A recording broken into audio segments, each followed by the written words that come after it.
Hello and welcome to this week's West Asia Post with me, Ghadi Francis, our weekly show where we bring you stories from the world's most volatile region. Joseph Robinette Biden Jr. has taken office as the 46th President of the United States. His first day was marked by a flurry of executive orders, from rejoining the Paris Climate Accord to a federal mask mandate. But all eyes are on Biden's foreign policy moves, especially in West Asia. It is expected to be a far departure from that of his predecessor. So what will America's 46th president mean for West Asia?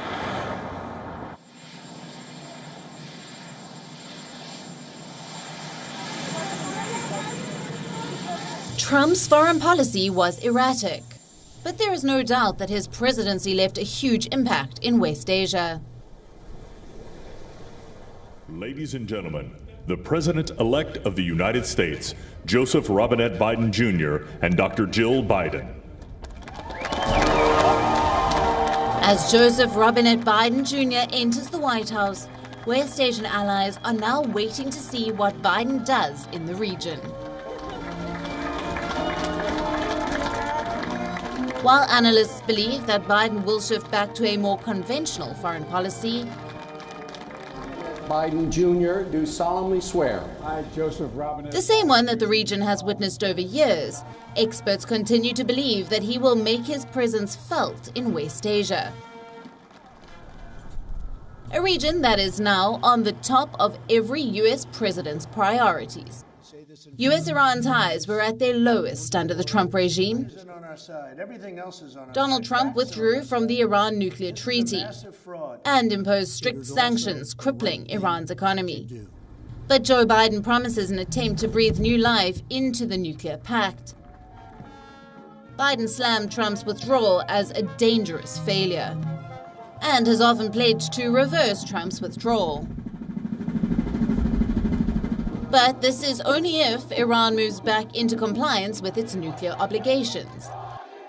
Biden's main aim is to project the United States as a partner whose word can be relied on. But rejoining the Iranian nuclear deal may not be easy. Iran has currently breached the 2015 nuclear deal, enriching uranium at a dangerous level. This team behind me, they embody my core beliefs that America is strongest when it works with its allies. At his Senate confirmation hearing, his choice for Secretary of State shed some light on the administration's policy. Antony Blinken signaled that countering Iran would be central to Biden's West Asia agenda. When it comes to Iran, a couple of things. First, President-elect Biden is committed to the proposition that Iran will not acquire a nuclear weapon. And we share, I know, that goal across this committee. But Iranians continue to remain optimistic after the Biden inauguration. The irrational enmity and his lack of political understanding on the issues have now been eliminated. At least now we face the new US President Joe Biden, who is aware of international obligations, and we can deal with him.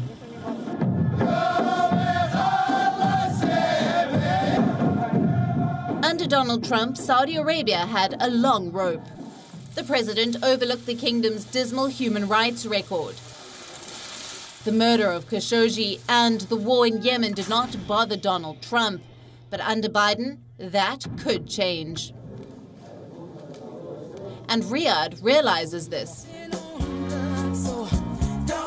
On the campaign trail, Biden was a fierce critic of Riyadh. He accused the kingdom of murdering innocents in Yemen and hinted at ending US support for the war. This would be a huge blow to the coalition forces, $1 million, 525, since they are mostly dependent on American arms. The Democratic Party would love to hold Saudi Arabia accountable for rights violations. But as history has shown, the White House tends to mellow resolve. So the close strategic ties between the two countries will continue. After all, the US-Saudi alliance is the bulwark against Iran in West Asia.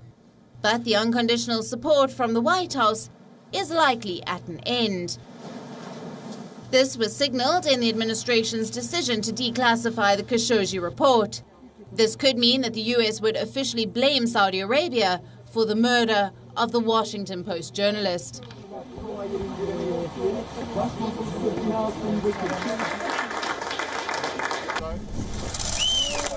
Trump Heights, Trump Square, Trump train terminal. Israel isn't shy about honoring Donald Trump.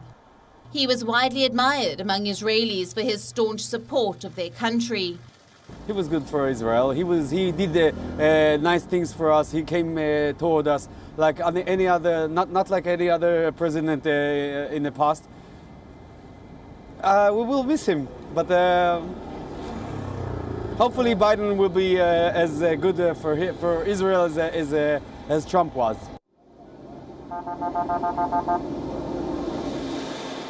The US brokered normalization deals between Israel and the United Arab Emirates was seen as a major shift in West Asian policy, strengthening Israel's position in the region.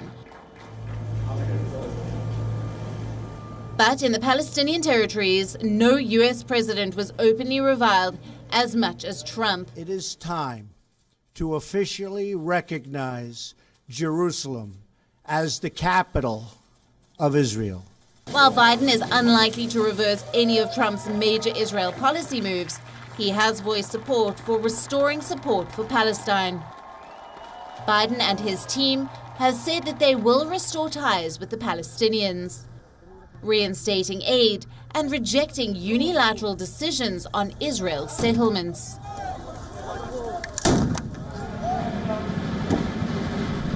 While Biden may not have to do much to build on Trump's legacy, in West Asia, expectations are high for the 46th US president. Till now, there is no clear indication on what his policy will be. We can be sure of only one fact, that it will be nothing like Donald Trump's. West Asia Bureau, WION World is One.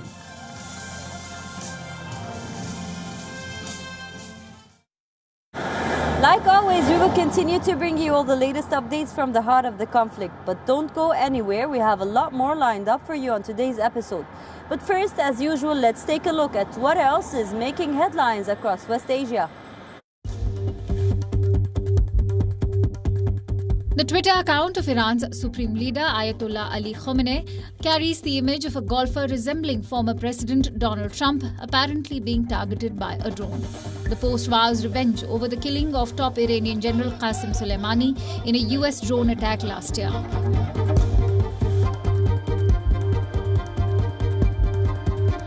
According to reports, the United Arab Emirates has signed an agreement with the United States to purchase 50 F-35 jets and up to 18 armed drones. Although the UAE and the United States were working to ink a deal before Biden took office, the new president has said he will re-examine the agreements.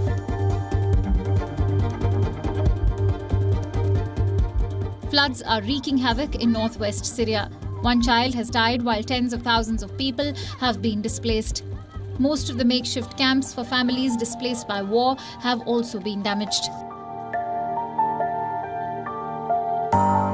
Oman's Sultan Haitham will now be succeeded by his eldest son Dhi Yaza under a new law.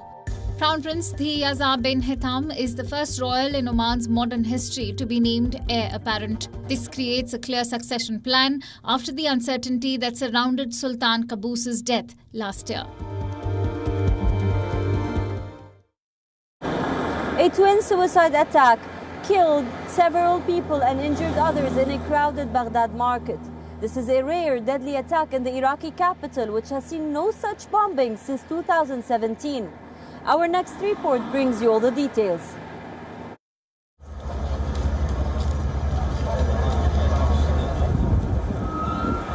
What began as a normal day for many has now become a tale of horror in Baghdad. An open-air market in central Baghdad, teeming with people, is now strewn with bodies and blood-stained clothes. We have an injured relative who is not among the list of injured at the emergency ward. Most of those who are in the emergency ward or operation room, their names are not here.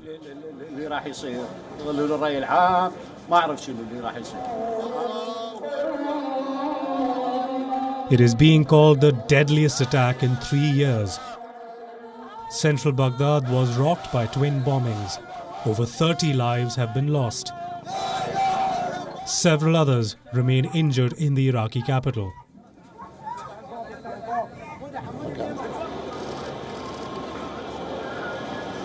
According to the Interior Ministry, the first suicide bomber rushed into the market. He claimed to be sick. When a crowd surrounded him, he detonated his explosives. When others flocked around the victims, a second attacker detonated his bomb. We were there by the stuns. One came, fell to the ground and started complaining, "My stomach is hurting." And he pressed the detonator in his hand. It exploded immediately. People were torn to pieces. A lot of people were in it. Many died and many were injured.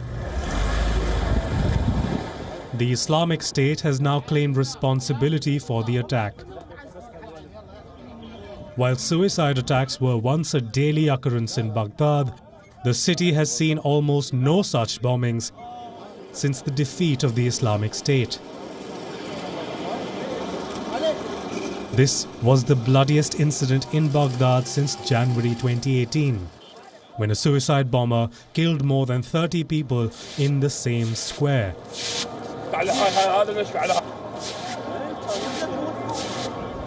While this can be just ignored as any other terror attack, in an election year for Iraq, this could just be a lead-up to the vote. Elections in Iraq are typically preceded by escalating violence. This includes bombings and assassinations. Prime Minister Mustafa al-Kadhimi had originally set the election a year ahead of schedule.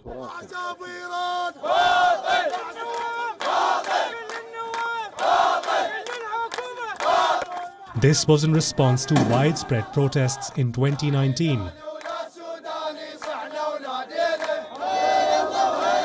But now authorities are in talks of postponing them to October. The attack comes at a time when the United States is withdrawing its forces from Iraq. For years, the United States has been providing the bulk of security forces to the West Asian nation. But with just 2,500 troops left in the country, it looks like Iraq's security remains in jeopardy, especially with elections now closer than ever. West Asia Bureau, WION World is One. Inoculation drives, vaccine rollouts, rising surge in coronavirus cases, new lockdowns in countries. How is West Asia dealing with the pandemic in 2021? We take a look.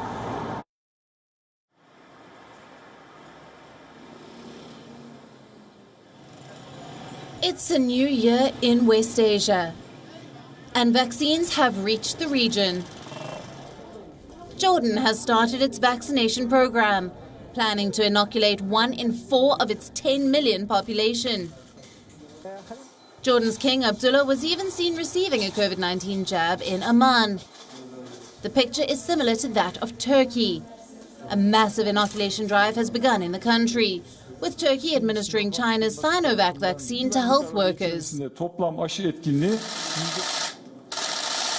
President Recep Tayyip Erdogan was seen getting a jab on air to dispel any rumors about the effectiveness of the shot.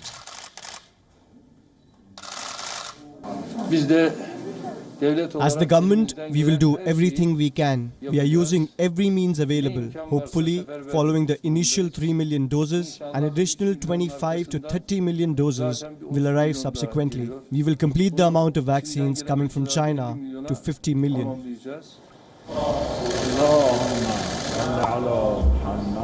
However, for its neighbor Iran, the situation is very different. Khamenei has banned the import of COVID-19 vaccines, especially ones from the United States and Britain.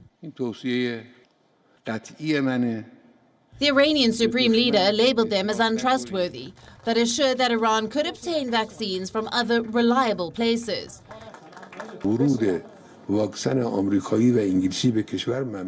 Imports of US and British vaccines into the country are forbidden. I have told this to officials and I'm saying it publicly now. If the Americans were able to produce a vaccine, they would not have such a coronavirus fiasco in their own country. Khamenei's statement comes as Iran struggles with a surge in infections.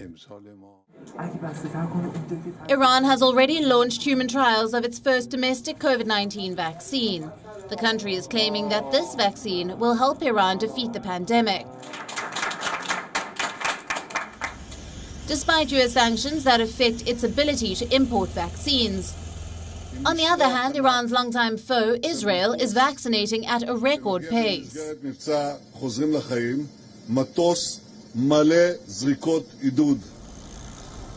Israel says it has administered one or both shots to 5 million citizens. It may even start vaccinating children over the age of 12 within the next 2 months. But while Israel is leading the world in vaccinations, Palestinians in occupied territories continue to wait for jabs. The Palestinian Authority has now approved Russia's Sputnik V vaccine for use. The emergency approval was given in the Palestinian self-ruled territory. The first shipment of the Russian shot is expected to arrive next month.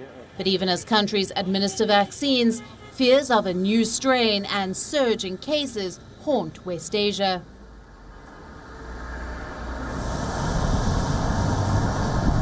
Lebanon has gone back into lockdown yet again, introducing a 24-hour curfew as infections overwhelm its medical system.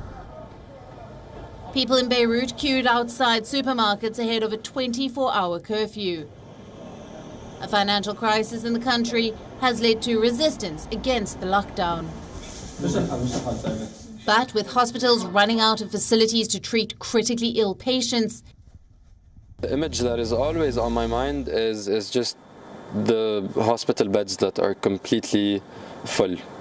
Honestly, the scenario in itself is just, I'm not going to say it's scary. في a bit يعني في risk that's being taken, but just seeing hospitals truly full with patients that are ill, on ventilators, on oxygen, it's just it puts you down at times, you know. The situation remains dire in Lebanon. West Asia Bureau, WION, World is One. Palestinian President Mahmoud Abbas announced elections, Palestine's first elections in almost 15 years. This comes as an effort to heal long-standing internal division, but Palestinians continue to remain skeptical. We tell you more. A first in 15 years.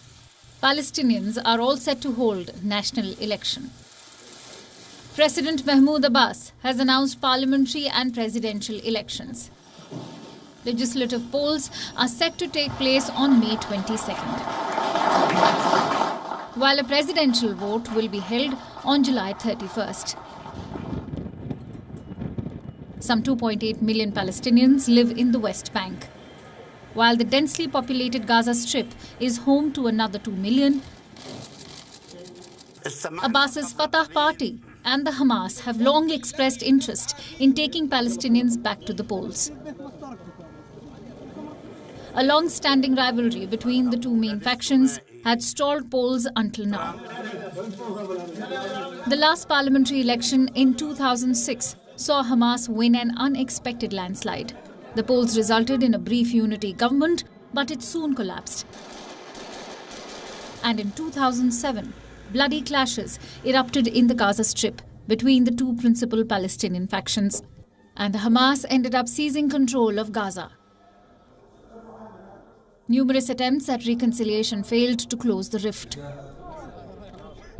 Gaza is now a Hamas stronghold, while Abbas's power base is in occupied West Bank, but Fatah and Hamas have lately been engaged in unity talks, reaching an agreement in principle in September to hold election in 2021. Many Palestinians welcomed the announcement of elections. We are in need of a democratic framework that can bring radical change, whether in the government or the National Council that has been in place for years. which needs renewal and young blood to build a free democratic nation that is built on all the Palestinian territories. But skepticism remained over whether they will bring change or whether they will take place at all. But many believe election held under present conditions would not be fair and free. It is not sure whether Mahmoud Abbas will seek another term in office. His original mandate expired in 2009. And the 85-year-old has since governed by decree. Many believe that if Abbas runs again, he would lose to Hamas leader Ismail Haniyeh. It is still unclear how the election take place. The polls will be held in all governorates of Palestine. This includes East Jerusalem, which was occupied by Israel after the 1967 war. Israel has banned all Palestinian Authority activity in East Jerusalem. There was no indication that it will allow a Palestinian vote within the city. While the announcement is seen as a gesture aimed at pleasing the 46th US president, it now ushers in a new era in the region. A post-Trump Palestine that hopes to chart a new path with Biden in the White House. West Asia Bureau, WION World is One. B-52 bombers are back in West Asia and they are making a lot of noise. The bombers actually flew over Iran in a military show of strength. This comes amid heightened tensions with Iran. We tell you more. This is the B-52, an American long-range jet-powered strategic bomber operating in the US Air Force since the 1950s. They are capable of carrying up to 32,000 kilograms of weapons, including nuclear bombs. The Stratofortress bombers flew over West Asia in a show of military strength. This is the fifth such operation in recent months. Amid heightened tensions with Iran, these bombers have been flying all the way to West Asia. They were last deployed in the region in May 2019. So why are these bombers suddenly making a comeback? Most reports suggest two main reasons: to deter arch-rival Iran and as a show of strength to its allies in the Gulf. The US Central Command said, and I quote, "The President's patrols were flown as a key part of CENTCOM's defensive posture." According to military officials, such missions demonstrate the US military's continuing commitment to regional security. But the sudden dispatch was most definitely a show of strength, one that has not gone down well with Iran. Iranian Foreign Minister Mohammad Javad Zarif condemned the B-52 mission, saying that the US would be better off spending its military billions on their taxpayers' health. Ironically, their deployment to the region comes at a time when the US appears to be withdrawing forces from the region.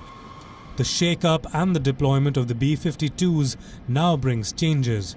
It poses questions about the continuing role of the United States in West Asia, especially with the new Biden administration in the White House. While this deployment looks like a largely symbolic gesture, for now the message that the bombers sent remains loud and clear. West Asia Bureau, WION World is One.